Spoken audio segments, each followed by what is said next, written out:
You'll be presented with this. You've got 5 true or false questions that you need to answer. Basically, for each one of these statements, you have to say to which Boolean will each of these comparison operator statements resolve. Will it be true? If you think it's true, then I want you to put a tick. Or if it's false, which will be a cross. Okay. And here is your information, your variable values. Age equals 42, admissions equals 7, and distance equals 450. Okay. So based on that information, do you think these statements will resolve to true or false? So I'll just give you a couple minutes to do that. So true is a tick, cross is an X. If you forget the statement, you can hover over here and it'll reappear. So age is 42, admissions are 7, and distance is 450. We've got a bit of disagreement already.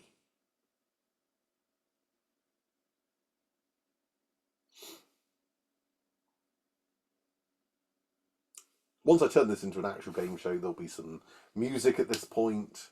We'll look at the prizes that you can win for correctly answering comparison operator true or false. It's going to be a real hit. Oh, got some disagreement on the first one now as well. Okay. So remember, tick is true and cross is false. Let's give you another 10 seconds or so.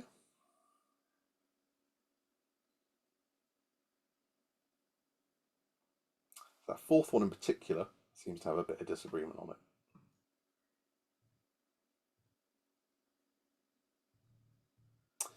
Okay, let's have a look at what the correct answers are.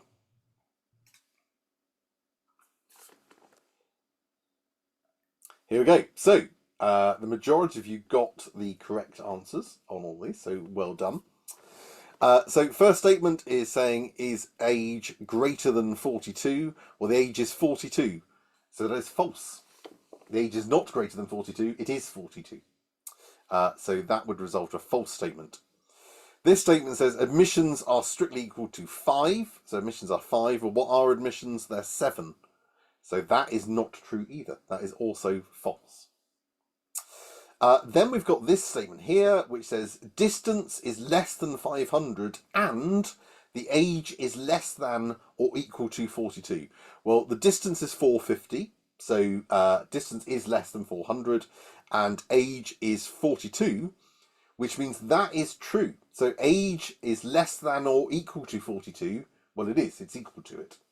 So therefore, it is true in both of these statements. Therefore, this will resolve to true. The distance is less than 500 and the age is less than or equal to 42. The fourth statement here, which caused a little bit more of a disagreement. So this is saying the age is less than or equal to 40 or the admissions are greater than 5. Well, the age is not less than or equal to 40. The age is 42. So that is not true. But because this is an or statement, the other one can be true and it'll resolve to true. And indeed, that's the case here. We've got admissions greater than 5. That's correct. Admissions are 7. So in this case, that would resolve to true because one of those statements was true. And if there were 10 statements here with an or statement, then we could, as long as one of those things was true, the thing would resolve to true.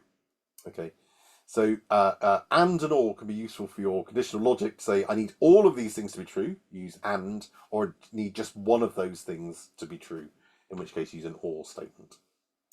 And then finally, there's a little bit of a little bit more of a cruel one here because I haven't strictly taught you this yet. I gave you Dan strictly equal to Dan.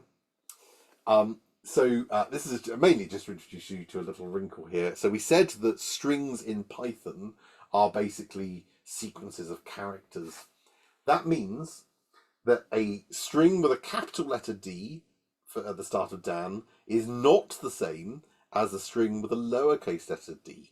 Okay, so that would resolve to false. Those two things are not the same. That is a sequence of characters with a capital D, lowercase a, and a lowercase n. That's a string. There's a sequence of characters with a lowercase d, a lowercase a, and a lowercase n. Okay, they are not the same. And so that's worth being aware of right from the start, that that's how strings work. You'll encounter this problem when we come on to the natural language processing module, because you can imagine you then have to deal with things that might be capitalized, things that should be capitalized but weren't capitalized, and all sorts of things. And there's ways in which we deal with that in natural language processing. So we'll come back to that much later in the course. But just be aware of it for now, because it can catch you out, particularly if you're writing a program that asks the user to input something that might be like a name, and they might put a capital letter, and then if you're going to check that, you need to be aware it could be either.